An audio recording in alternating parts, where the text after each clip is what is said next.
hope and I pray that you guys got your notifications on, because this is going to be another banger.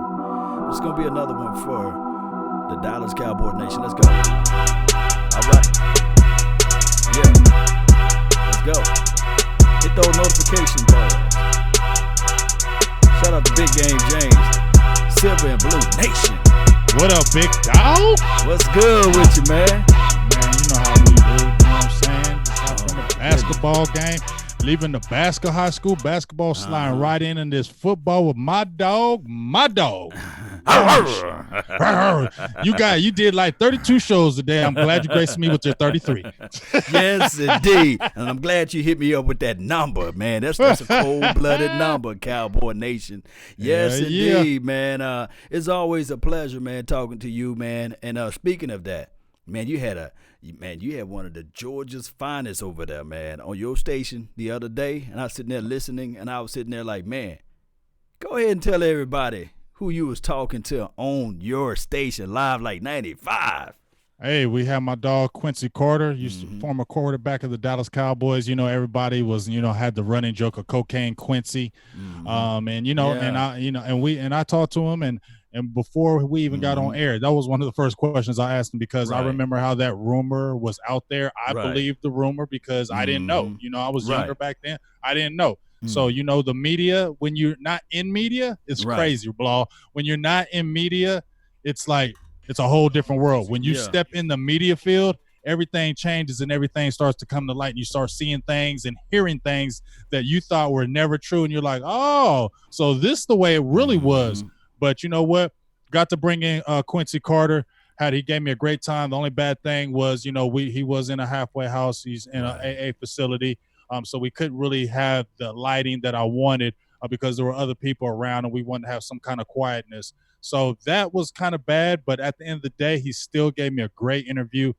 Great. And he still considers himself a Cowboy, because when he was breaking down the Cowboys, he was saying, we need some more receivers. We need some more. And I was that kind of tickled me, like he still reps them Cowboys. And, he said it was the greatest feeling in the world when the Cowboys drafted him. And, it was just an awesome interview. Right. You get to really see what he's doing and how he's making it back. He was very open with the struggles, which I really love. And he's saying he's bouncing back, and that's why I give him full salutes for doing that. And he gave a great analysis on the Cowboys, the breakdowns, everything. So, you know what? I'll give big ups to Q. And he's just said, he confirmed that it was not cocaine what he got suspended for. Right. It was for marijuana. He had a marijuana issue. Even when he was playing in the CFL, they said he had a marijuana issue. So it was never a cocaine issue. It was never anything that it was marijuana. It was marijuana and alcohol. So that's what had brought him down. And, but you know what? He's battling back, and I got nothing but love for Q, dog. Nothing but love. Shout out to man Quincy, man. And people fail to realize they criminalize marijuana, and 5 to maybe 10 years from now, people going to look at it and say, man, boy, we was wrong on that, you see. Like, come on, Law. Come on, man. There's 11 states already got it legalized. Right. There's a whole bunch more that have it as medical marijuana. I just seen South Dakota was getting ready talking about legalizing it. So we can, get away from the stigma, because we can even talk about with the NFL. How many players have we talked about, or we heard that when they retire, I was smoking weed every day. Right. Chris Long. Percy Harvin, all them guys, Calvin Johnson, all these guys that we thought never were smoking no weed was getting high. They was smoking marijuana. And they said they wanted, that's one of the ways they wanted to cope, because they don't want to deal with those needles. Just like David Irvin was saying, plants over pills, and we all condemned him. But a lot more of them players say they don't want them needles stuck in them. They don't want to have those pills to medicate them, to take away the pain. They rather be able to go and smoke. And it's not like when you smoke weed, you're out there killing folks and doing all kind of crazy things. So you know what? Hopefully they'll look at the table with this new CBA and figure something out, because something does have to happen with that. Yes, indeed, man. And shout out to Young Wilson. Donation. Already, Young. You better come on over here. Donation. Yes, indeed. I love you, dog. What a way to start this show off. He said, Law, what's up, guys? And he said, aloha. You know what I'm saying? And he said, what do you think of the new hires, basically? We got a new philosophy philosophies now, Big Game James. And, hell yeah, we got new philosophies. Got brand new shoes. New shoes.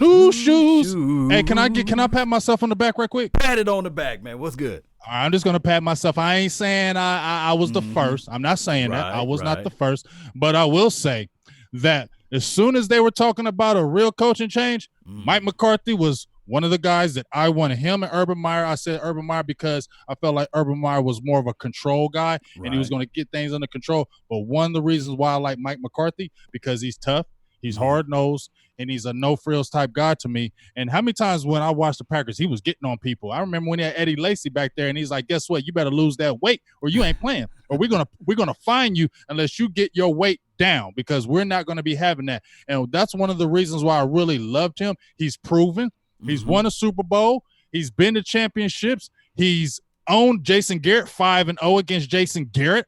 So we should already know what the hell he was doing to us as the Cowboys franchise. So, and then I think it was Derek Eggleston. I think Foots maybe talked about it on the show last night, how Aaron Rodgers didn't come out as a polished prospect. He almost dropped out the first round. True. And people fail to realize that. And it's so funny. John Jones, hey, with the $5. Oh, he came with the $2. I got excited. $2 holla. Hey, we still good. And then Young Wilson said, I got you. $4.99. Holla. Young Wilson, I love you. Coming through in the clutch, baby. That's what I'm talking about. Cobra clutch. I love y'all. Man, that's what I'm talking about. It's late night and we still rocking the Dallas Cowboys. Night hype. Look, the late night hype. That's what we should name this segment. Every Tuesday night, the late night hype, talking Dallas Cowboys and beyond. The late night hype. And remember, you listen.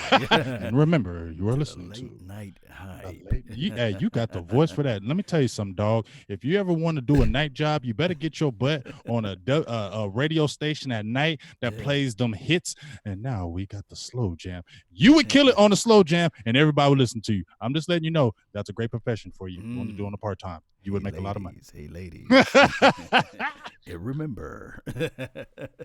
Ron the Don. What's up with you, Ron the Don? And what's up with everybody in the house? I love y'all. Let's talk about some Cowboys football, man. So we went and fooled around and hired your guy, the guy that you predicted. And then on top of that, I recall that you also said, just because people are saying that McCarthy had Aaron Rodgers and he made him, what happened to the argument of Sean Payton and Drew Brees? Drew was Brees. The first one to Bill say Belichick. that. Bill Belichick. And Tom Brady. So it goes on and on and on, Cowboy Nation. So we can't have it both ways, basically. We can't have it both ways. Can't have it both ways. I seen people make the argument that Jason Garrett and Mike McCarthy is the same person. Man, that you know what's so funny about this? And I made a post law, and I was like, you know what? Don't nobody know what the hell is going to happen with Mike McCarthy and the staff. It's funny when I didn't even listen to Stephen A. Smith. I'm sorry, I just don't watch him. But I see bits and pieces, here on Twitter and things of that nature. And when you listen to these guys rip up the choice, shut up. Right. You don't know. You don't know what Mike McCarthy is going to do with the Dallas Cowboys. Y'all act like, oh, that was not a good choice on whether. Shut up. You don't know. It's an opinion. It's not a fact. Nobody knows what's going to happen with this thing. But one thing we did need to know, in my opinion, Cowboys needed this. They needed this structure. They needed this discipline. The guys that I think he's bringing on the staff are going to make these other guys bring attention. Like, guess what? You don't bring it, your spot still ain't going to be here. And I feel like that's what's going to happen, because how many times do we see with the Cowboys, Law? Oh, you're a second-round draft pick? You ain't getting benched. Right. The love of Oh, you a first-round draft pick? You ain't getting benched. Oh, you know what? I got a personal relationship with you, and I like you. You're going to play 80% of the snaps, Jason Witten. I'm sorry, I didn't mean to bring you up, Jason Witten. I'm sorry, I didn't mean to bring you up. Right. But daggone it, you said you were playing 20. The Cowboys said you was playing 20 snaps, 20% of snaps. Oh, we're going to let Blake Jarwin do his thing. And guess what? He ended up playing 75% of snaps. He ended up Why? Because you're friendly. We still don't have ain't nobody bench him, no nothing. You feel me? I need somebody to come and say, you guess what? We love you, but you're gonna take a seat because I need Blake Jarwin in there because he can stretch the field and you can't. I love you. Sorry. And Jason Witten had the audacity to be yelling on the sidelines. And I'm sitting here like, dude. Shut your ass up. Yeah, sit your butt down. Grow some hair somewhere. And trust me. Yelling at people and you can't get no yards after catch. Man, hush. Stop and trust me, Cowboy Nation, this is not a Jason Witten hatred because I love Jason Witten. Trust me, from the sun up to sundown, we love Jason Witten. But the sun done set on him. You see what I'm saying? And to see him being frustrated, to see him being upset about something on the sideline, I'm sitting there like, dude, talking about the pot calling the kettle black. Right. Sit down somewhere, understood that you dropped the ball or you didn't cut on your release and you didn't get the separation. And how many passes did you drop this year? Yes. How many passes did you drop this year? Mm-hmm. And so on top of that, what happened here, when you fall in love with players, Cowboy Nation, we haven't got the proper evaluation for the nation on Blake Jarwin. We don't know. Do you know what Blake Jarwin going to do next year? We don't know. We don't know. We seen bits and pieces and we seen flashes. But think about if Blake Jarwin, he started 7 games, blocked on half of them, and had a career year with 31 catches, over 300-some yards, had 3 touchdowns, Witten had 4. Just in that little bit of time, and you didn't even start. If you double those numbers, Witten had 66. You don't think Jarwin could have had 66 with averaging over 11 yards a catch? Man, just think how much more dynamic would have been the offense if you could have featured a Blake Jarwin this year. You get what I'm saying? And then you can add a tight end next year. You get what I mean? So I just hope like the love affair with the players is gone. I understand you got to love your players. I'm not saying go in there and be we hate nothing like that. But the love affair has to go. This is a business. The business, straight up. Okay, this is a business. Like they're getting paid. This is a business. And in business, you got to produce. And you can't just be buddy-buddy with everybody because, we just talked law. When you get buddy-buddy with your employer, you miss the little things. You cut corners, and then guess what? You become average and mediocre, just like we missed the playoffs this year. And just like I've seen in my life, Jerry Rice, one of the greatest wide receivers of all time. He got cut. 49ers cut him. He went off to the Seattle Seahawks. He went off to the Raiders. He went off to several teams. It's not the fact that 49ers don't like him or didn't love what he did out there and exhibit and exuded, but they said it was time for him to go. And that's just the reality of it. And that's what it is. Hey, ho, Jops. Gives me a $199. Holla. He said he's ready for them scheme breaks down from these coaches, dog. Well, here's the thing, because we don't know. We don't know what Mike Goldenose is going to do because he wasn't a defensive coach last year. He was a linebackers coach with the Saints. And you see how much he got them better. But he's been notoriously been a 3-4 guy. I don't know if they're going to switch to that because then I don't know if we're set with our linebackers. We're going to have to get a big, fat defensive tackle. Everything's going to have to change as far as where they were going to draft. So I'm interested to see if they're going to stay in that 4-3 or 3-4 because if they go to 3-4, obviously we're going to have to understand what's going to have to happen in that draft. They're going to have to get a tackle early, a big boy or a run stuffer, something like that, because that 3-4 is predicated with those linebackers coming at you. But those 3 down linemen, especially that tackle in the middle, he must be able to take a double team. Yes, indeed. And hey, ho. Hey, ho. Rodney Ellis with the $2 holla. $2 holla. What's up with the Rod? Kirkpatrick, cram. Cram. Shout out to you. And also young Dollar Wilson, man, with the $1.99 for your mind. He said start Witten. Oh, I'm sorry. Misread. Start Cram. He said start Jarwin. We might have won a couple games per se. Could have happened, but see, here's the thing. We got a lot of free agents coming up next year, this year, and Blake Jarwin is a restricted free agent. Right. So, and there's going to be people that if the Philadelphia Eagles tried to poach him a couple years ago, and people saw just a small sample of him, there are going to be teams that's going to go after him. So the Cowboys definitely have to re-sign and bring Blake Jarwin back. But as I said before, you see they got who's that? Tom Sula as a defensive line coach. Mike Nolan is the defensive coordinator. Kellen Moore is looking like he's coming back, or they're wanting him to come back in the fold. And I think that would be a good marriage between him and Mike McCarthy. And then your boy from the Rams, what's his name? Last name? Special teams. I just threw a Fossil. Yeah, John Fossil. Bones, as they call him. He looked like Bones. He looked like he got cancer, dog. He's skinny as hell. I'm skinny. I'm slim, but you super slim, bro. I'm slim too, but I was looking at him. I'm like, not like that. That's super bones. Somebody give him a sandwich or something. A big sandwich, or give him an IV. A hamburger and some French fries. A bunch of hamburgers and a bunch of fries, dog. You need about 5 Happy Meals, bro, a day. Bones, but if he can get this special team to play any way better than what we were playing last year, man. He can be as thin as a sheet of notebook paper. You feel me?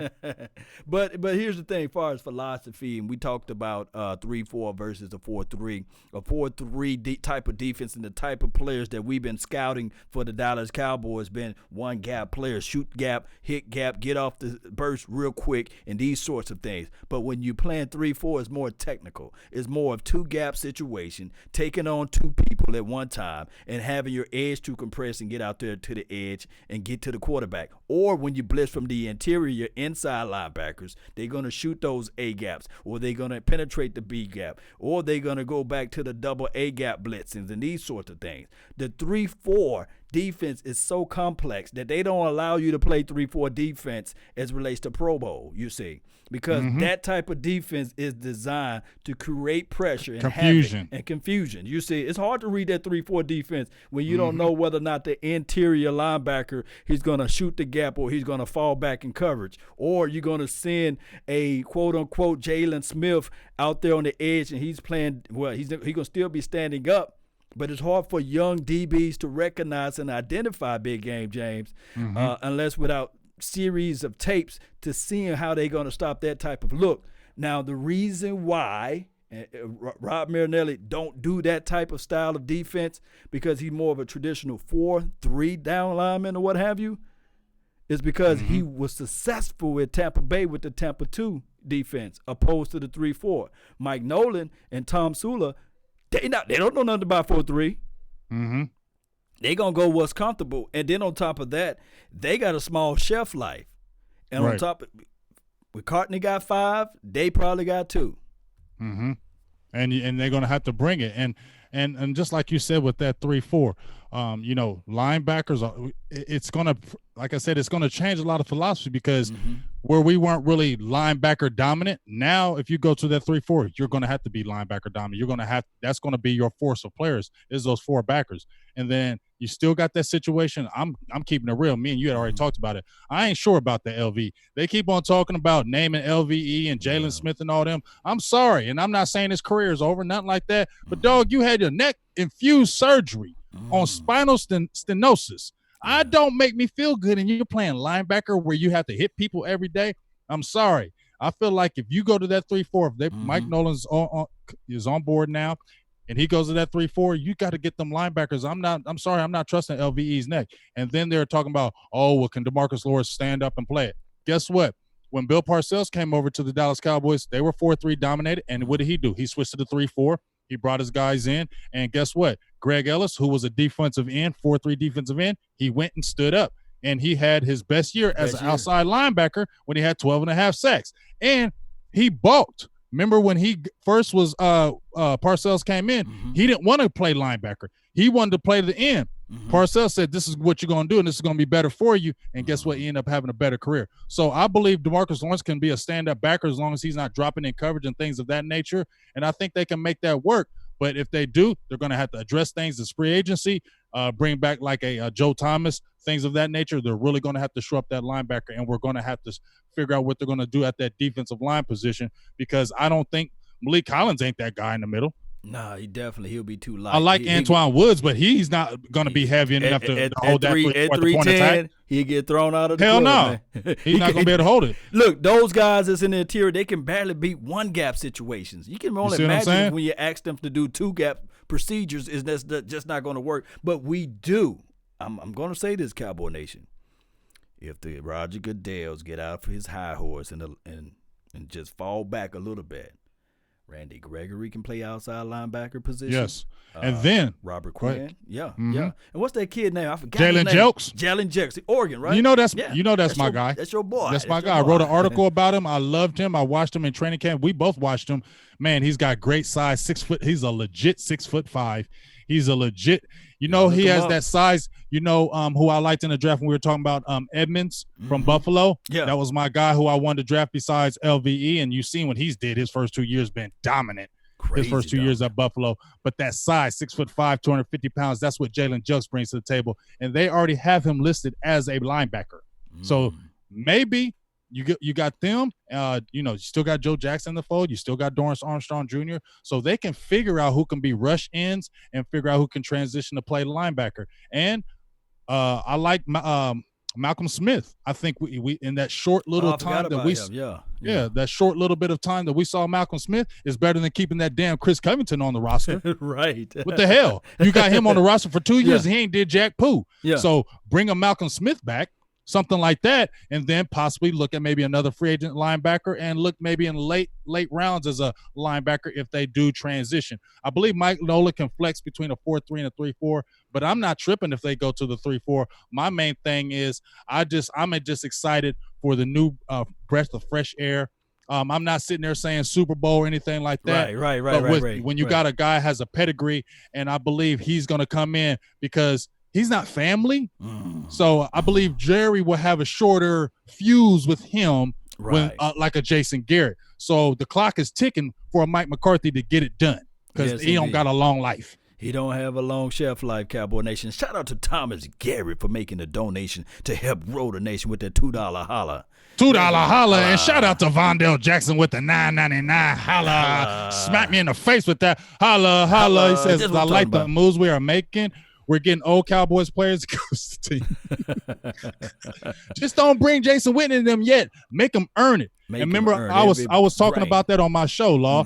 Everybody's talking about, Jerry was like, I love to see Witten as a coach and Sean Lee. Yeah, I think they could maybe be good coaches. But when you see a Michael McCarthy, when you see Tom Sula, when you see Mike Nolan, they have years of coaching in the league before they went into certain type of positions. And that's what I told you, and I keep coming back to that, and that's why I feel like one of the reasons why we had a problem with Garrett was because when he retired from football, he was a quarterback's coach for 1 year. It came right into something where it was given, and I don't want anything given. It has to be earned. Cronyism and nepotism is the downfall to most of these businesses as you run it as a mom and pops, and we see it at face value now.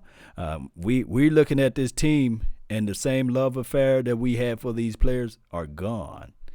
Just like you said, if D-Law don't want to conform, or he don't want to say, hey, I want to stand up, I don't want to stand up, I want to put my hand in the dirt, you're going to stand up. Then they get on that phone call and they say, hey, Jets, what you think about a trade? What's up, Jets? You guys want some pressure, edge rusher? And we'll throw you him, and we get Jamal Adams from you.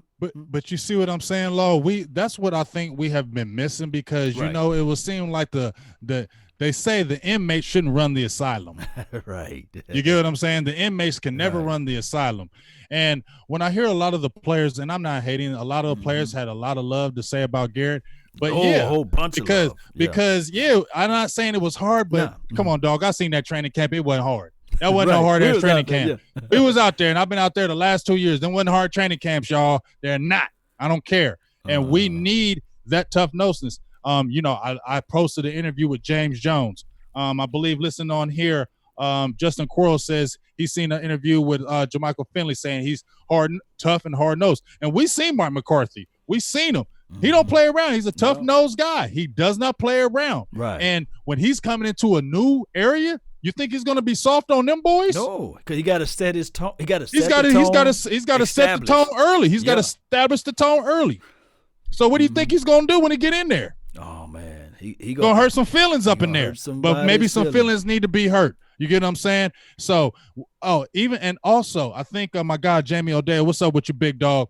He also mentioned the cornerback position. We really got to address this defense because we got to look at the cornerback position. I don't know if Byron Jones is coming back. I think the Cowboys will make an offer for him, but they're going to let him test the waters. And if he finds something better, I think Byron Jones is going. And you got Cheeto and you got Jordan Lewis and this is their next year. This is their last year of their contract. And then Anthony Brown, I don't see him coming back unless it's like on a super cheap. So they're going to have to look at cornerback. Now we have a Lumba, and they got Chris Restrepo, who I think is going to be I like him. Yeah. I'm glad they kept him. We got the big, tall corner. But they are going to have to address that in the draft, cornerback. And we have to find out. I personally said that maybe think about putting Cheeto at some safety this year. Maybe let him play in some part-time safety. But they're going to have to figure out that back end as well. So I think we have more questions on the defensive side that needs to be addressed than the offensive side. But I really hope Kellen Moore does come back, in my opinion, because I like to see him and Mike McCarthy work together and see how that goes as far as Dak Prescott. And please bring back John Kitna. Yes, we can't just get rid of everybody. You know, can't throw the baby out with the bathwater, as they say. We got to look at this team and say, okay, we got to establish some type of continuity. And my first selection will be Kellen Moore, the offensive line coach, as well as maybe on the defensive side, we maybe have to keep Chris Richard. I don't know. Don't crucify me, Cowboy Nation. But we got to keep some type of continuity with somebody. You can't just get rid of everybody. I don't know if Chris Richard is going to be back because I was seeing how he was having conflicts with, Ben Bloom and. But Ben Bloom's gone though, right? That's what I'm saying. He's nowhere to be found around here now because of the situation with Mike Nolan. Right. So, I mean, we'll see. You know, I don't know if what the definite thing is with Richard is going to happen.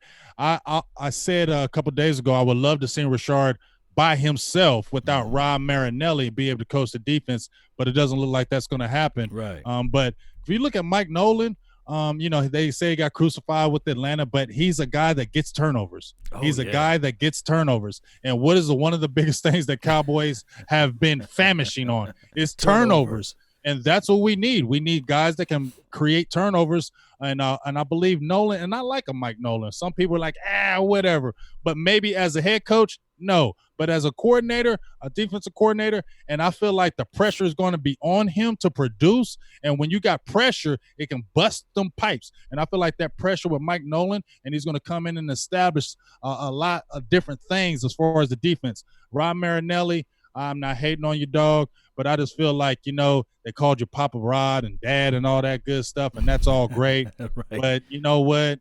You got to throw in the nicknames. He's 70 years old, dog. You got to throw in the nicknames. You give people nicknames. Come on, man. It's time for these new voices, and I'm glad to hear no hate on who we had, but it's time to really get down to business. Cowboys are in a win-now mode. Like I said, the Cowboys are around 25, 26 of age, average age. A lot of the top guys are in their prime years, especially with the offensive line. They don't got time to be waiting to fool around. This is a win-now mode team. This is a win now. And I feel like that's one of the reasons why Jerry did go with Mike McCarthy and they didn't go with the college coach. A lot of people were liking the Lincoln Riley, innovative and all that good stuff. But you know what? Ain't nobody got time to know if Lincoln Riley can make it in the NFL. Right, we would worry about training, yeah. You feel me? Just like when Jimmy Johnson, he won his championships with 2 college coaches. Right. But when Jimmy Johnson came in, the team was nothing. So you can come in with a college coach because you're rebuilding. So it's okay if he loses because you're rebuilding. I'm not bringing in no damn college coach when this team is ready to win now, and I don't know if you're ready for that pro game. No, I'm going to need to go with somebody who's proven. I need to go with somebody who's going to get these guys together, and we need to get these championships now. So that's why I love the hire, and I love who Mike McCarthy's bringing in. You took that year off to get better. People were talking about, you just pushing this to, get – yeah, who wouldn't? But at the end of the day, wouldn't you like somebody who took a year off and said, I need to get better. I need to learn this. I need to learn that. I don't want to add this. I want to have an analytics team. We need to do this to get better. That's what got me more excited about Mike McCarthy, because he didn't sit and rest on his laurels like, I'm Mike McCarthy. Right. I have a Super Bowl, this and that. No, he said, you know what? I got to get better. Right, and bettering your best is always the best thing. Cowboy Nation, quick homework assignment that I want to give out to everybody, and this is what they're going to do. The teams that these coaches came from, 9 times out of 10, the free agency period, when it rolls around, there's 2 phases of the free agency. There's the free agency before the draft, and there's free agency after the draft. those players that play for those guys, 9 times out of 10, would like to really get back into the mix. So they're going to come to Dallas. Like I said, the current players that's on this roster right now, they don't have no love affair for them. So look for the Green Bay Packers free agency list. Study that. The Atlanta Falcons free agency list. Study that. The Washington Foreskin, or whatever we're going to call it. The Washington team. Look at them because that's where Tom Sula. Tom Sula. That's where he came from. And Mike Nolan for the Atlanta Falcons as well as whatever team he was on. So linebackers coach with the Saints. For the Saints, Saints free agency list. They gonna be like, hey, coach, what's up? I'm out there on the market. Hit your boy up. And you know what I was also hearing, and I just heard from Marcus Callaway that Kellen Moore is staying. Good info from you, Marcus Callaway. Appreciate you. Kellen Moore is staying, which I really like that. I mean, some people are hating on Kellen Moore. Why? I think it was more of a gear thing. You come in your first year and you had a top offense damn near all year. How can you hate on that? You get what I'm saying? You're a rookie offensive coordinator. Yes, did he make some mistakes? We get it, but he was a rookie. Right. Let him still continue to learn and grow. But one of the things that I was hearing about Mike McCarthy, he was frustrated with Ted Thompson and the ownership with the Green Bay Packers was he was wanting more players, and they were resting on the players they had. They were always trying to go out there and just, pluck somebody from free agency. And he's like, no, I need to draft players. We need to get some young players in here. We need to get this. We need to get that. McCarthy was pushing that. And that's where the friction was coming the last few years because he was feeling like they weren't bringing him the talent, keep on building that talent. Because remember, that defense started falling off when he left. So he was having frustrating problems. And one thing, he's not going to have that problem with Jerry Jones because Jerry Jones is going to get you them players. Jerry Jones will spin. Jerry Jones will get you that. I know we got Stephen Jones. He's more of a penny pincher. Right. But they will get you the players. Mike McCarthy, you just got to get to the next level. You have to do what a John Gruden did. You're going to have to do what a Steve Kerr did. You're going to have to do what other coaches did that. You know what? They got so far, but this coach came in and he took us to the next level, and that's what we're hoping Mike McCarthy can do. Hey, my guy, Young Wilson. He Wilson said, made $1.99 holler, man. He says, go Cowboys, and talk to you all later. On his way out. That's what I'm talking about. Donations on his way out, Big Game James. Donation. Hey, here's the thing, though. If I'm Mike McCarthy, you know, what's that steak joint around here in Texas that everybody say, well, you got to go see? I think it's Nick and Sam's. Yeah, Nick and Sam's. Shout out to Nick and Sam's. Shout out to you, dog. Can I get some sponsorship? Yeah, Nick and Sam's. Hey, hook a brother up. Hook a brother up, dog. I don't want to be like Fossil. I want to gain some pounds. We'll come over there and do some shows for you. Break us off some steaks. Right. Break us off some steaks. Here's the thing, though. If I'm McCarthy, I'm getting on the phone with Will McClay. Say, hey, what's up, man? I got a reserved table for you over here at Nick and Sam's. I want to see you for about an hour and a half. Let's talk about this team and your philosophy, and I'm going to bring you my philosophy, and I'm going to show you where I want to go, and you can guide me where you want to go so we can be working together, because the worst thing that can ever happen for this team collectively, I think the offense is going to be okay. So do I. Offense is going to be okay. Dak Prescott is going to continue to improve, but I'm looking at this defense, and the worst thing that can happen is remember when Ryan came in, Big Game James, Rob Ryan, one of the Ryan brothers came in, and he said he's going to do this with the defense, he's going to do that with the defense, and boy, oh boy, those guys, the defense was good, but they were learning on the job, and I don't want that to happen.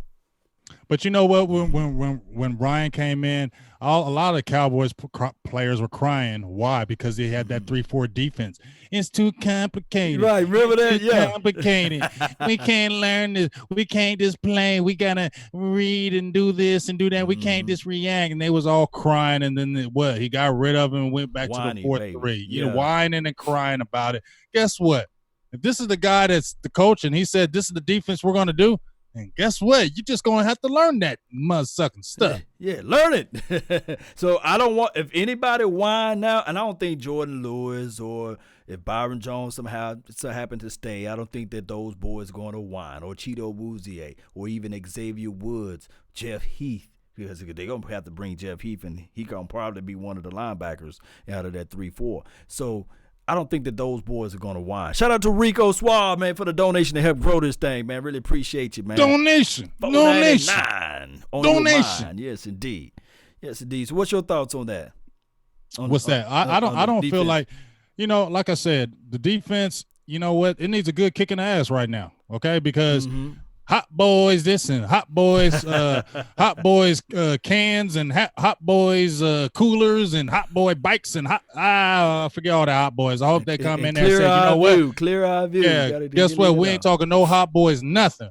We're going to, guess what, get down and dirty and lunch pail and earn this. And we ain't going to worry about and I ain't going to lie, when the name came out, I like the identity that they were trying to establish, and they ran with it that year that they created it. Right. But it's almost like, oh, we rest on our laurels just like Cowboys do. We know the teams when they do real good and come back the next year, oh, we still sweet, this and that. No, you have to work even harder the next year to earn that name again.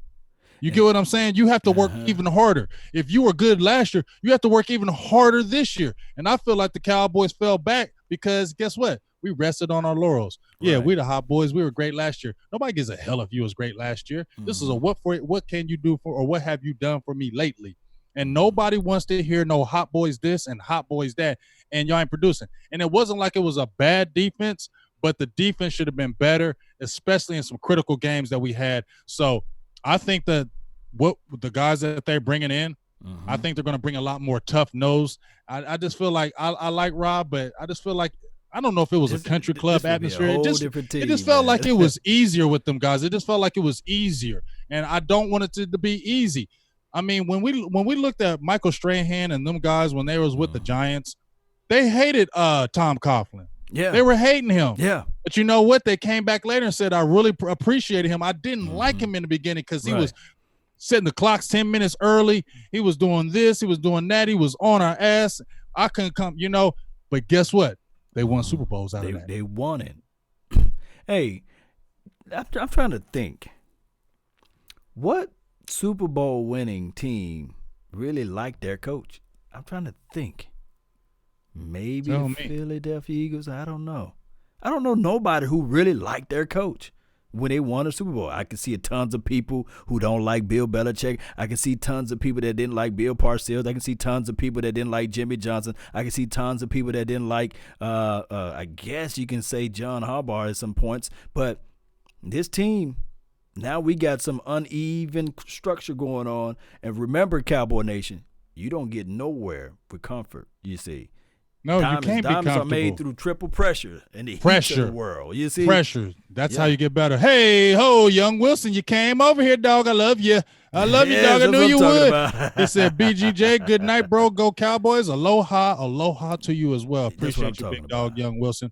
But it can't be comfortable. Unless Pete Carroll. Somebody brought up Pete Carroll. He's the outlier. Yeah, they probably. Yeah. You gotta love Pete Carroll. Yeah. But why do you love Pete Carroll though? He's energetic. Yeah, he is. Now, yeah, he is a 60-something-year-old energetic dude.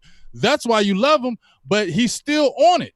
Mm-hmm. You know what I'm saying? He still is hard on them players. He's still I feel like a no frills guy, but he does know how to relate to them players with that energy. And that makes you play for that coach even harder. That makes you play for them even harder. And I just feel like everybody loved Garrett, but you can love him, but that don't mean you're going to give your best. Yeah. Some people bringing in some more facts over here. Cedric Skinner, the winner, says Dungy. But Dungy had that stare. You mess up on Dungy, he would sit there. but you know how that goes, Dungy, I like Dungy, but yeah. I don't know. He's a sportsman, man. Ryan Humphrey said, "What's up, Big Game James?" What up, Ryan? Big dog. Make sure you update that Silver and Blue Nation page today. Yes, indeed. Share. I love you. Yes, indeed, man. So we looked at everything as far as the new coaching philosophy and their style, the 3-4 defense, and then who going to get the boot as far as the players. Is Sean Lee coming back for a cup of coffee? How long we going to deal with this Sean Lee thing, man? He's 33 years old. He had a performance-based contract type of situation, so. I mean, here's the thing. Dude, you still get hurt damn near every year. I know did he play in all 16? He played 13 games. He played 13 games this year. 13 games this year. my thing is, get into coaching, dog. I don't got time to worry about if your hamstrings or your knees or your ankles is going to be hurt this week. Yes, you came in and subbed for LVE, but every when you were subbing for LVE, I was still wondering, are you going to get hurt? And he's not the Sean Lee that he was before. He's not that Sean Lee anymore. So me personally, bye. That's just me. Out bye. of 13 games, he'll give you 4 good ones, right? 13 out of 13 games, he give you 4, maybe in a push, 5 game good ones, right? Man, come on, dog. Like how? I mean, how long? We ain't got time to be wondering if this dude gonna be hurt week in and week out. Dallas don't got time for that, man. You need to get them young boys in there. You need to get some other guys these opportunities, and you need to draft some players, man. Tristan, scheme fit. What would you do with him? Ooh, he can.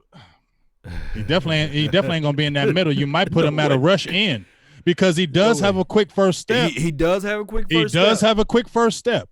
He was pretty much a bust this year, but I don't think he's a bad player. He just had to get stronger. We'll see what happens in that weight room, but he ain't no one-tech guy. He's more of a like Malik Collins. I think they drafted him knowing that they're thinking they were going to lose Malik Collins and you can stride a Tristan Hill right in. But if they go to that 3-4, I see him more of a rush in than a guy that you're sticking in the middle. Not enough to evaluate. I think he had like 163 snaps. Not a lot. And he was deactivated like at least 9 games. So that's a fair evaluation for that. Do you see like the Cowboys packaging up some of these players that they don't have love for as far as now the new coaching staff and making one big trade, draft day trade or free agency move off and bundle some trades together? I can definitely see them being more aggressive and being more open-eyed. I definitely feel like they need to still look at that Jamal Adams things with the Jets. Cowboys have resources, so I definitely think they should still look at that Jamal Adams safety position. I know they got the debit kid from LSU, but I definitely think they will look. I don't know if they're going to do anything blockbuster just because Stephen Jones is there. You get what I'm saying? Maybe if it was Jerry Jones and Stephen Jones didn't have that foot in it like he does, but Stephen Jones has that big foot in it now. And you know Stephen Jones don't like to spend that damn money. You know what I'm saying? And he don't like giving up them draft picks for nothing. So we're really going to have to see with that. On the 17th pick, you can go a little ways, but the good thing about it is, if let's say they went for that kid for LSU, I don't feel like that's going to be a bad thing. Dill-Pat, right? Yeah. Mm-hmm. I don't think that's going to be a bad thing because the Cowboys still have talent on the defensive side of the ball. It's not like they don't have talent on the defensive side of the ball. And I think this is a pretty good draft as far as you can get some good corners. Safeties are out there. I just really think they need to hit this draft hard on that defensive side. Once again, they're doing it again. I thought we had that settled. Here's the thing, though. I looked at his comp. Somebody had him comped as like a Minka Fitzpatrick, but better. So I'm telling you, like, what? And I saw what Fitzpatrick was able to do for the Steelers. I'm talking about Grant Delpat. So we should have got him. My God, Minka Fitzpatrick. We should have got him. Oh yeah. Shoot. What's up, my Cowboys family? Shout out to my Cowboys family. You know, they the true late night warriors, man. And they be on this thing late at night. Shout out to them. My Cowboys family did say we did step out there and use that first round for Amari Cooper. True story. But let's keep it real, my Cowboys family. We was all surprised about that. I didn't really think he was really going to jump, but I think more our record being 3-5 made us really push it. I feel like if they would have been okay or been a decent record, they wouldn't have jumped and did that. But it was looking bad at that 3-5 record, and they felt like they had to do something. So kudos for Stephen Jones, because I didn't think Stephen Jones was going to do that because as much as he loves to pick. But if you look at what Amari Cooper was for that first-round pick, that's an excellent trade-off, especially when you look at the age. I think the age of Amari Cooper played a big part in him parting with that first-round draft pick because Amari's still only 25 freaking years old. Now, with that being said, the market value during the time that we picked him up was 17 to close to 19 million. Well, right at 19 million. I like Amari. Do you pay him? Do you pay him like that, or do you sit there and look at what Michael Thomas? And I know that Michael Thomas is Michael Thomas for him, but the market value is now increasing because of the deal that he signed. And of course, the salary cap increase and these sorts. So what would you do in that situation? Well, this is what I think right now they're at 18 million in capital that was over from 2019 that I believe, don't quote me y'all, that rolls over. I think they're currently they'll have 81 million for 2020, and I believe you can add that 18 and it'll roll over. So I mean, it just doesn't make sense to me that you spent that first round draft pick and then you just let them walk after that. It just doesn't make sense. Yeah, they fiddle-faddle around. Yeah. And I love Michael Gallup. He had 11 drops though. Yeah. Okay. I still don't know if he's a number one yet. I believe it's Amari Cooper, and Amari Cooper makes Michael Gallup better. The reason why Michael Gallup was better, I believe, was because Amari Cooper commands double teams. He commands them, or you're going to have to keep your eye on Amari Cooper. So I believe Amari Cooper made our whole receiving core better, and he had plantar fasciitis, various ankle and knee injuries, and he had 79 catches, a career high, almost had 1,200 yards receiving, career high in touchdowns, career high in yards per average at 15, and that's injuries. So imagine if you're getting an injury-riddled year, and he had damn near career numbers across the board, and he's only 25, how much more can we get out of Amari Cooper? I say sign that man. Sign him. Go ahead and sign him. I say sign that man. Pat Mahomes. I'm not ready to put Michael Gallup in the what-ifs of a rookie receiver. Yeah. But, see, this is what the Cowboys been doing. They've been, lollygagging around, and just like with Dak Prescott, I believe without a shadow of a doubt, that immediately after last year's season, well, the season before last now, since this is a new season, if they would have gave Dak Prescott that offer of 27 to 28 million, he would have ran to the podium. And he just said, okay, I signed it, you see. And I think that by the Cowboys waiting and sitting there saying, okay, we're going to allow you to bet on yourself or what have you, which everybody would love to have more money. Let's be real. This is a capitalistic society. More money you make, that's just what it is, you see. Football is not guaranteed to us. But Pat Mahomes' agency came out and said they going to be for sure signing him during his offseason.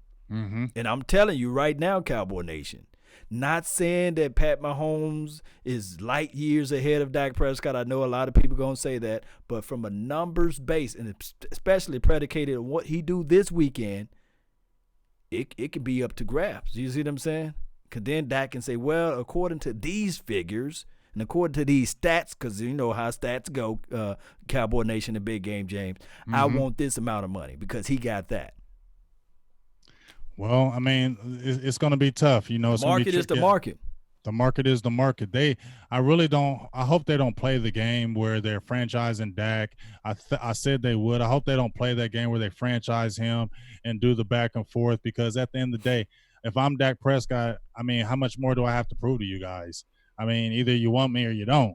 Right. I mean, you wanted to see this year.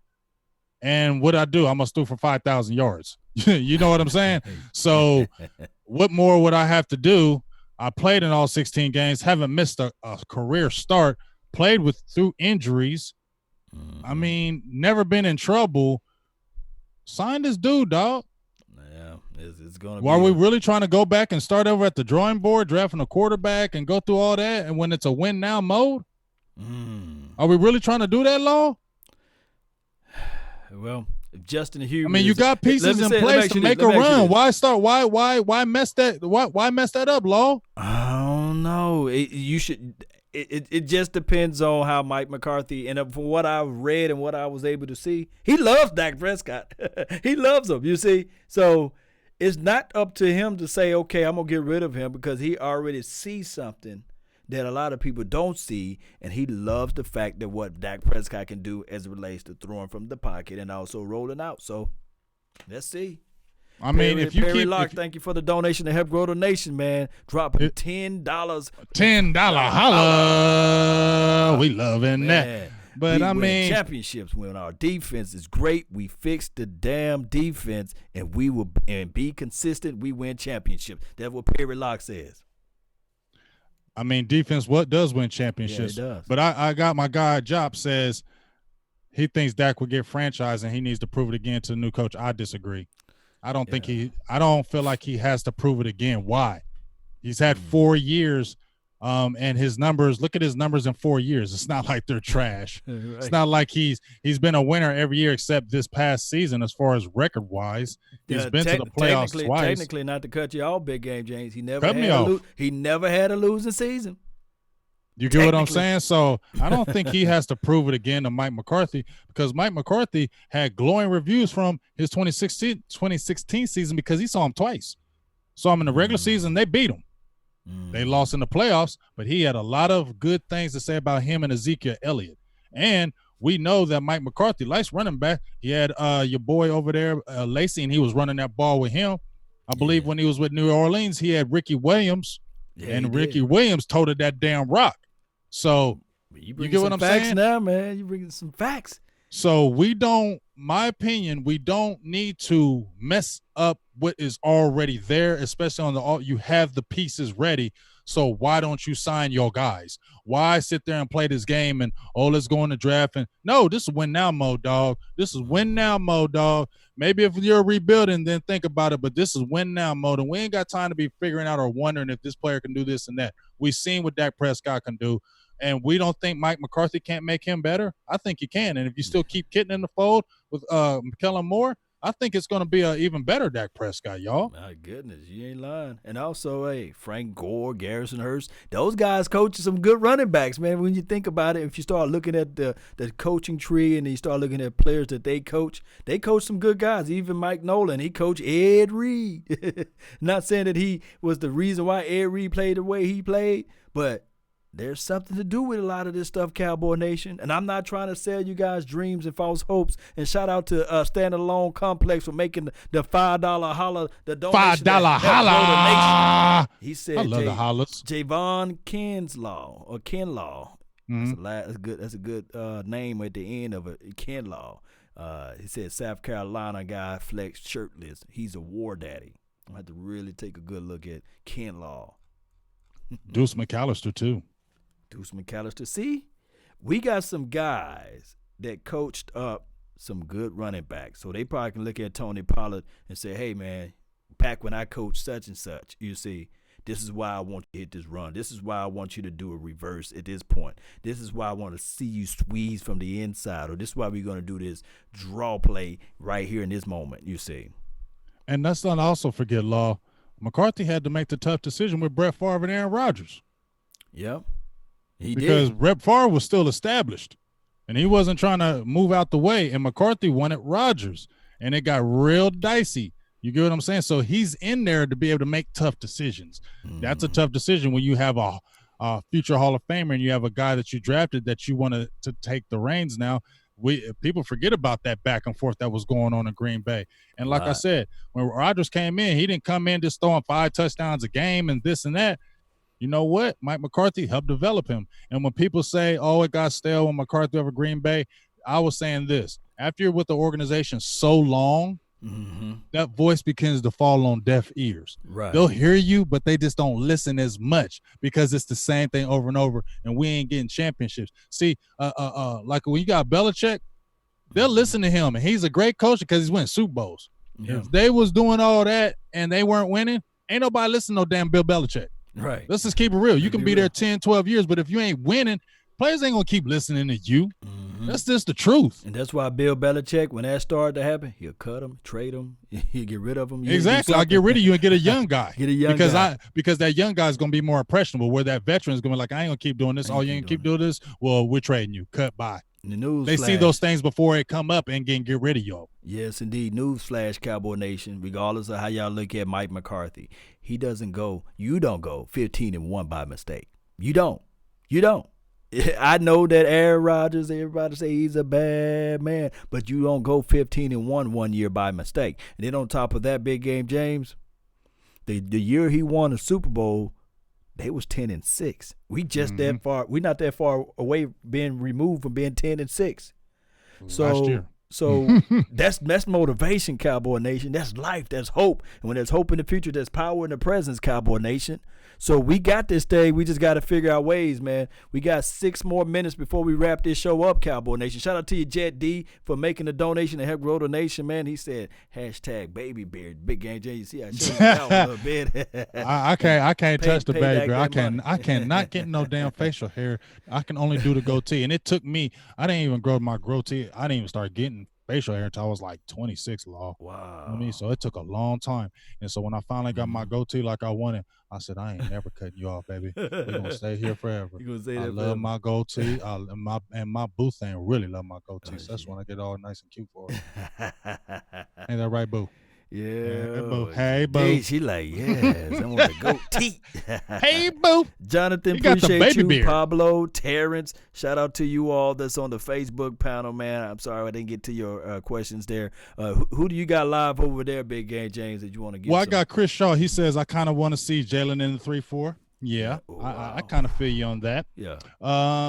KG, what's up with your KG? He says Cooper definitely has to step up because he was a no-show in a lot of games. I'm not going to say a lot of games, maybe a few games, not a lot of games.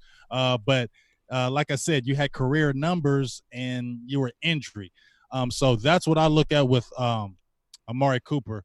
Also, I got Mark Scott. He said, one thing I like about McCarthy showed AR different defensive looks from 3-4, 4-3 in a hybrid. He should do the same with Dak. So, you know what?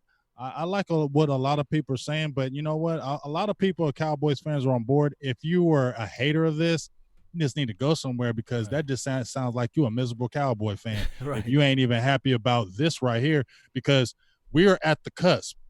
We should have been playoffs this year. Let's keep it real, y'all. We should be in the playoffs right now. Let's keep it real. Better, we play in the playoffs. I mean, missing field goals, dropping balls. I mean, critical mistakes, but we really should still be in there, but we're not. But now you got a guy in here, like I said, who's proven, and we're already right there. So we just need somebody to get us over the hump. And I'm not saying Mike McCarthy is going to do it because we don't know, but I feel like you have a really, really good chance, especially when I listen to former Packers players that really gave a thumbs up with this guy. There wasn't a lot of people in the Packers organization, and they don't owe it to Mike McCarthy to say good things about him. Yes, that's what people don't understand. Yeah. They don't owe Mike McCarthy, Mike McCarthy was this and that. They don't owe him. They could say, I don't like Mike McCarthy. He trash. What does it matter? Mm-hmm. You get what I'm saying? Mm-hmm. And I'm hearing former players that keep on giving him glowing reviews. And the thing that they kept on saying with him was James Jones was saying he's going to get his offensive guys the ball. That's what I'm talking about. Ezekiel Elliott, Amari Cooper, his stars they're going to get the ball. And that's what James Jones was saying. And then when I heard Jermichael Finley, tough, hard nose. That's what the Cowboys need. Hey, this is what I want to do right quick, Big Game James. I'm going to give 4 things that Law want to see from this team this new season.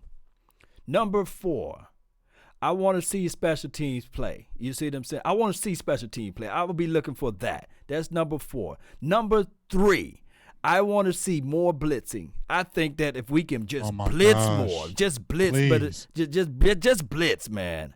I think blitzing would cause turnovers and takeaways. That's my 3rd thing.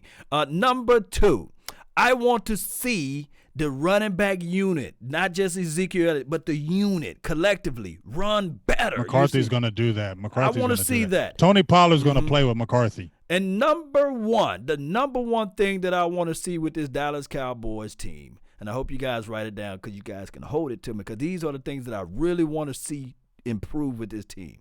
Dak Prescott in the red zone, money zone, green zone, throw more fade balls. You see, fade receivers, jump balls or something like that to compress it to the outside. I want to see a better, efficient play out of Dak Prescott. I said that the year before this year, I said I wanted to see Dak Prescott climb the pocket better, go through his progressions. He did everything that I said. He checked off on that box, okay? Now this year, going into this new season, I want to see Dak Prescott throw a better ball when it gets to the money zone, you see. I'm going to hope that Mike McCarthy can look at it and say, you know what, young lad, you say, what's this guy named Kellen Moore? I love what you're doing. But when we get into this money zone, that reverse sweep stuff ain't gonna work. It's too cute. You feel me? You see, stop trying to be all damn of that cute. other crazy Scored stuff. a damn touchdown. Let's go here and let's go ahead and tack it in these parameters. You see, let me show you. Give me this clipboard. Let me show you how it's done, young rookie. You see what I'm saying? That's what I feel you, Law. What's your 4 things, man? If you can pull it. If I had 4 things off the top of my head, I would definitely go with special teams. But I'm not talking about the kicking. I want to see somebody freaking return a kick. Yeah. Somebody can return a damn punt, please. Can we see somebody electric back there that can return a punt for a touchdown? Can we see somebody back there that can just give us some good field position and not just get 2-yard gains? We ain't seen nobody dynamic in eons. So I would love to see that if you're talking Harris, about dog. He was our last one. You feel me? And that seemed like forever ago. On a consistent also, I'm level, I hate to just bounce off you and piggyback and all that good stuff, but I'm a defensive guy, Law. You know that. Right. And I need to see blitzing. Like when we had Rob Ryan on the as the defensive coordinator, people were, hating on him, this and that. But one thing I liked about Rob Ryan, that motherfucker blitzed your ass every damn play. Right. He blitzed you he came after you. And then they say, it's all or nothing, because when you send that blitz, okay, I get that. I get that. But I loved his aggressiveness. I loved how they kept coming after that quarterback, I want to see press coverage. Can I see some damn press coverage? Can I see some damn blitzing and some damn press coverage? That's all I want to see in my life on that defense. And I just want to get us some dynamic, really just we need a nasty defense, dog. We don't have a nasty defense. We got good players, but we ain't nasty. You get what I'm saying? We need that nastiness, and that's what I want to see. I hope Nolan, Tom Sula, I hope they bring, when Justin Timberlake said he brought sexy back, he said he was bringing sexy back. We need to bring nasty back. Yeah, I need to see nasty. Man, you need to coin that, man. I need to see nasty. Put it on a T-shirt, man. Oh, we need to bring nasty back. No high boys. I need to bring nasty. Swab, no purge. No none of that. No clear eye view. Just bring nasty back on Cowboys, man. Just bring the nasty. Bring the nasty back. Bring the nasty back. And my one last thing that I want to see Tony freaking Pollard. He just said I really want to see him next year really kind of take off. I want to see that 2-man combo of Ezekiel Elliott and Tony Pollard that we wanted to see this year. Them two together, we saw when they both had them 100-yard games, dog, how much more nasty we were. How much, oh my gosh. I just want to see that explosiveness, that thunder and lightning, that power. I just want to see those two really come to the forefront next year and really just dominate, because I think they can. Hey, and it is nasty as this team played. I think somebody left a chat, commented on one of the videos that I posted, and they said it's nasty, using the word nasty in a negative way, as this team was last year. We did see some glimpse of hope from this team. And can you recall the Rams game, the Eagles, the first time we played the Eagles, and maybe, just maybe, the Miami Dolphins game? We saw what this team played at this full level, right? I'm not going to go with the Rams game, because I just feel like that Rams game was just, I just feel like that was an anomaly. The best game that I saw was that Philly game, that first Philly game. That's the aggressive and nastiness I want to see. That's when I was jumping up and down, screaming, give me that ball. That's what the hell I was seeing. Turnovers in the first couple possessions of the game. Just getting in that backfield, just nasty. That's the nastiness I want to see. That you ain't getting jack nothing. You come into our house, we're going to kick your ass. I'm sorry I'm cussing so much. I don't mean to. No, we need that. It's late at night. The kids should be asleep. I don't think these aren't super bad words. Are they, Law? No, I'm sorry. They good. But we just need to come in there. Somebody come in our house, we're going to kick your ass. We go to your house, we're going to beat the hell out of you. Yes, that's what I'm talking about. That's all. And you know it when you come out there. When you've seen them dominant defenses, when they just set the tone. They set the tone at the beginning of the game. And so many games when we see with the Cowboys, we don't set the tone. They caught an 8-yard pass. Oh, it's a 9-yard pass. That last game against Philly pissed me off, because when they got it, we were watching, Law, me and you. We were watching the game, right? Yeah, we was out there. We was calling the game basically. We was calling the game. So remember when they were the first drive, they was getting the ball, they caught a 7-yard pass. First down, throwing their hands up. First down. Our Cowboys just standing around looking at them. Yeah, man, I'll push your hand out the way. Don't you first down in front of me, dog. Get out my way. Helping them up off the turf and stuff like you help. I'm not helping you. Get off of me. We being too nice. And you know what? I'm going to also ask Roger DeGale, and I know it'll never happen, but that damn jersey swapping, that should be banned. That should be banned until you leave the building. Right. Go take your ass outside.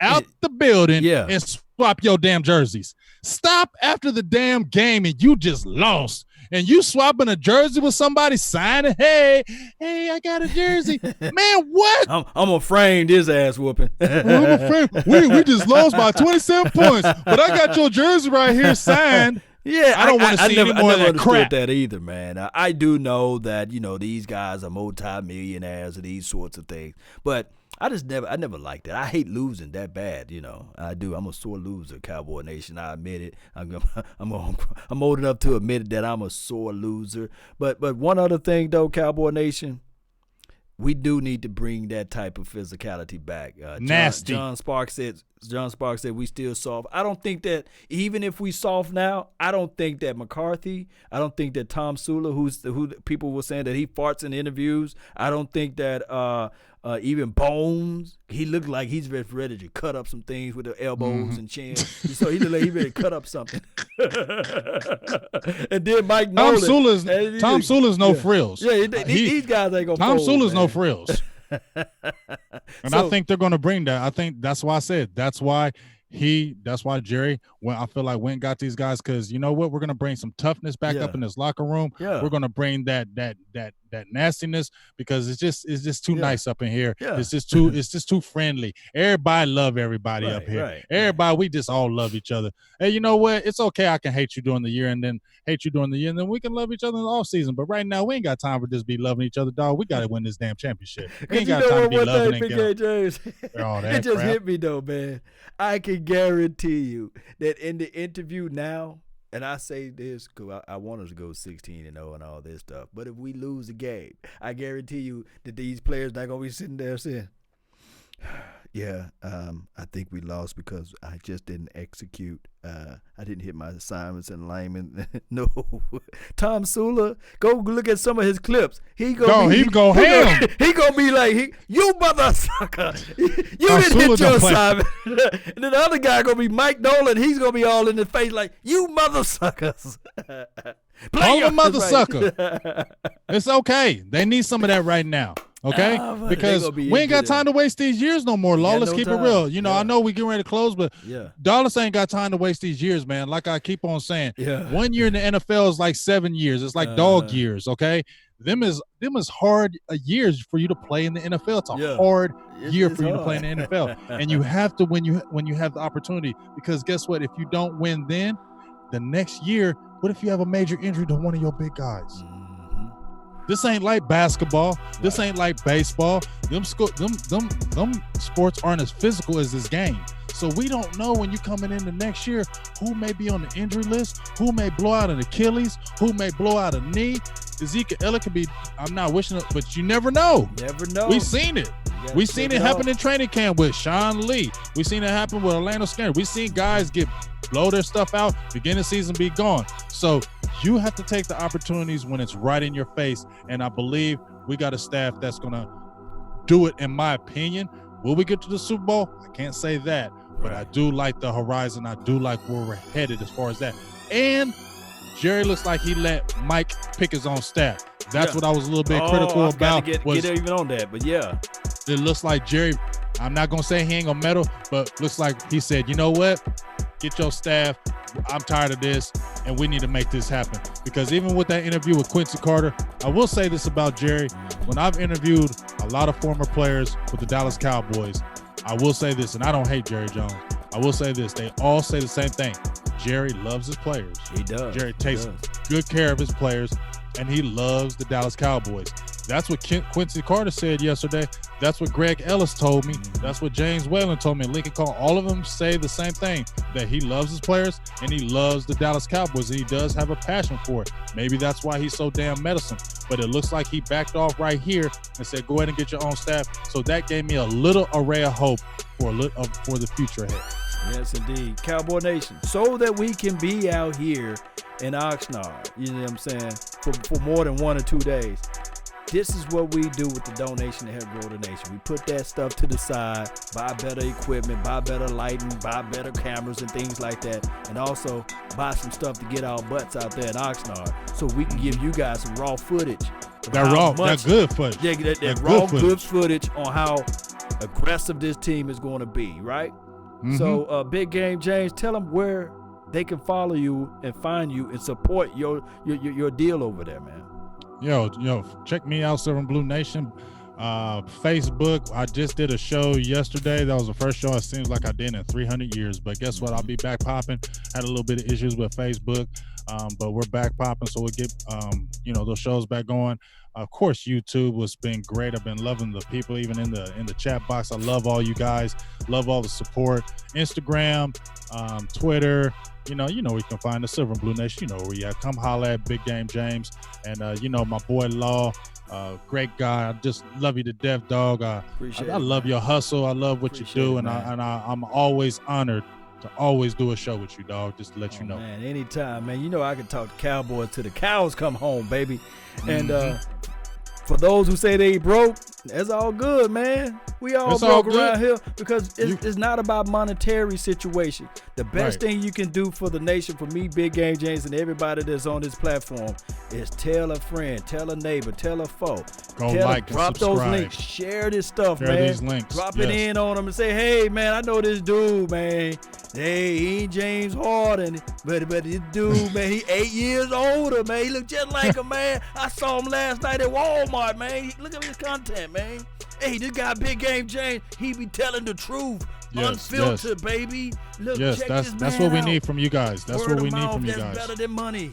That's better than anything. Subscribe. Because that's gonna open our doors for more sponsorship from these companies out there. So we can continue to build these nations, Law Nation, Silver and Blue Nation. Because just like Law said, we go out to Cali, we pay our own way. Pay our own way. Nobody. Feel me? And that stuff ain't cheap. You feel me? That stuff not cheap. Going to camp, buddy.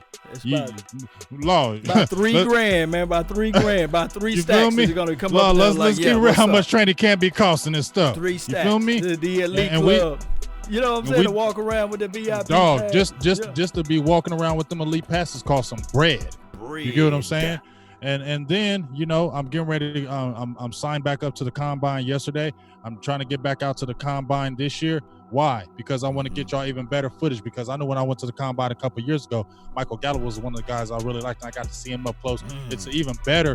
See, it's good to watch them, but when you can actually go see all those players live and close to you, you get a better evaluation. So I want to give you guys even a better evaluation of what's going on, because I want to be there just like NFL Network's right there. I want to be sitting right there with them too, saying, hey, NFL Network's here, but so is motherfucking Big Game James. Go ahead and check this out. So I can't continue to grow this unless y'all help grow this too. So get on board with it so we can all make this happen, families. Yes, indeed. And like, I know it's not us bagging at the end of these episodes, but this is the best way. Y'all see those info commercials?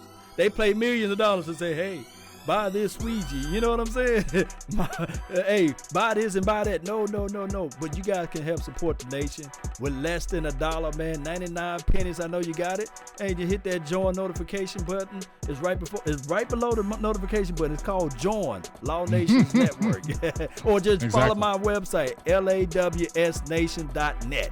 And I'm on MySpace, Black Planet, Twitter, Twitch, and Facebook. That's been my time, Cowboy Nation. I really thank you all for yours. And remember, you're listening to nothing but the best. Let's go, Cowboy Nation. Let's go get this ring, Big Game James. Let's get this ring, y'all. I want to get this ring, y'all. Tears, man. Yeah. I want to be able to do this thing next year. Yeah. I'm tired of looking at these other damn teams. It's time to be our time. It's time to. I'm tired of seeing it. We need to be back where we rightfully deserve to be.